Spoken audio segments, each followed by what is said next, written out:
दोस्तों आइए मैं आपको एक कहानी के माध्यम से बताता हूँ कि कैसे आपके हिस्से में आने वाली चीज़ों से आप खुश हो सकते हैं। दोस्तों ये बहुत कठिन काम नहीं है, आप बहुत आसानी से ये सब कर सकते हैं। मैं प्रिंसिपल अखिलेश शुक्ल सर मोटिवेटर आपको अपनी 60 साल की उम्र और 36 साल के अनुभव के साथ वीडियो लेकर आता रहता हूँ और ये उम्मीद करता हूँ, ये कोशिश करता रहता हूँ कि आप मोटिवेट हों और कुछ नया अपने जीवन में करें। तो दोस्तों आज से कुछ वर्ष पहले की बात है, कहीं दूर एक गांव में किसान रहता था। एक बूढ़ा किसान था। उस किसान के 3 पुत्र थे। उन 3 पुत्रों में से 2 पुत्र बहुत पढ़े लिखे थे लेकिन चालाक चंट थे। तीसरा पुत्र कम पढ़ा लिखा था लेकिन बुद्धिमान था। उस किसान की पत्नी की मृत्यु काफ़ी पहले हो चुकी थी।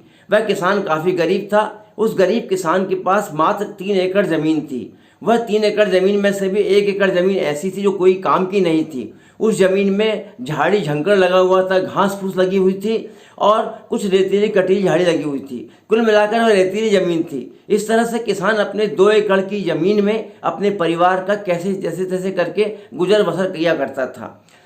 अब कुछ दिन बाद क्या हुआ कि किसान की मृत्यु हो गई।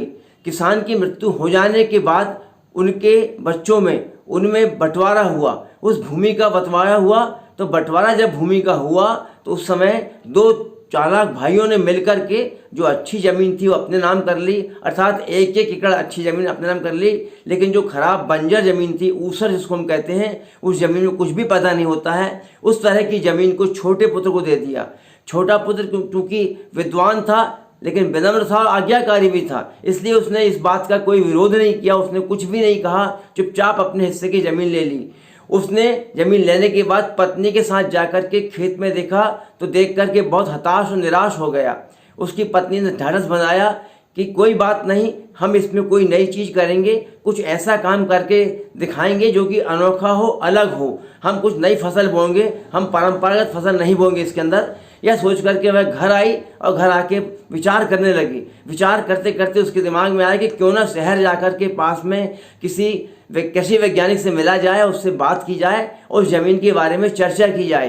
तो दोस्तों वह छोटा पुत्र और उसकी पत्नी दोनों मिलकर के पास के एक शहर में गए। शहर में जाकर के कृषि विशेषज्ञ से मिले। कृषि विशेषज्ञ को ज़मीन का सैंपल दिखाया, वहाँ लगी झाड़ियाँ पौधे दिखाए। विशेषज्ञों ने उसका परीक्षण किया और परीक्षण करने के बाद ये बताया कि ज़मीन बिल्कुल काम की नहीं, रेतीली ज़मीन है, इसमें कुछ भी फसल पैदा होने वाली नहीं है। आप इसमें गेहूँ, चावल या चने अथवा कोई चीज़ इसमें उत्पादन उसका नहीं कर सकते हैं। हाँ, यह अवश्य है कि आज आप इस भूमि के अंदर कटीली झाड़ियाँ उगा सकते हैं, कोई कटीली फल वनस्पति आप इसके अंदर उगा सकते हैं। तो उसकी पत्नी ने पूछा कि आप बताइए क्या किया जाए इसके अंदर। तो उन्होंने सलाह दी कि आप इसके अंदर ग्वार पाठा, जिसको हम एलोवेरा कहते हैं, उसका उत्पादन करें तो शायद आपको कुछ लाभ हो। किसान की पत्नी और किसान का जो बेटा छोटा था वो वापस आए, विचार किया, जंगल को देखा, अपने खेत को देखा और खेत को देखने के बाद उसकी साफ़ सफाई की। साफ़ सफाई करने के बाद पास के शहर से ही कुछ उसके पौधे लेकर आए और पौधे ला करके उस खेत के अंदर 1 एकड़ में उन पौधों को रोप दिया। धीरे धीरे उन पौधों को उन्होंने रोपा और रोपने के बाद उनकी व्यवस्था की। क्योंकि दोस्तों ग्वार पाठा एलोवेरा ऐसी फसल है जिसको ना तो पशु खाते हैं, ना कोई उखाड़ता है, ना कहीं कोई इसको ले जाता है और ना ही उसे किसी प्रकार की देखभाल की आवश्यकता पड़ती है। इसलिए किसान के उस छोटे पुत्र को एलोवेरा की फसल उसने जो लगाई थी उससे किसी प्रकार की मेहनत भी ज़्यादा नहीं करनी पड़ी। थोड़े से परिश्रम के साथ ही वह फसल लगभग 1 वर्ष के अंदर 1 मीटर की हो गई। खेत के अंदर एलोवेरा की 1-1 मीटर लंबी फलियां लग गई और फलियां देख करके गांव के लोग हंसते थे।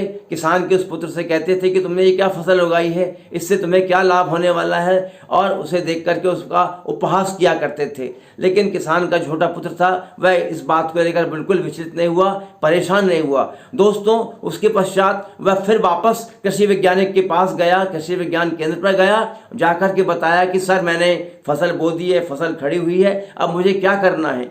तो कृषि वैज्ञानिक ने बताया कि ठीक है, आप एक काम करिए कि शहर के अंदर जो सबसे बड़ी कॉस्मेटिक फैक्ट्री है आप उसमें जाइए, एलोवेरा का उपयोग चूँकि कॉस्मेटिक बनाने में होता है, आप उनसे बात कीजिए, वो आपकी फसल ले सकते हैं।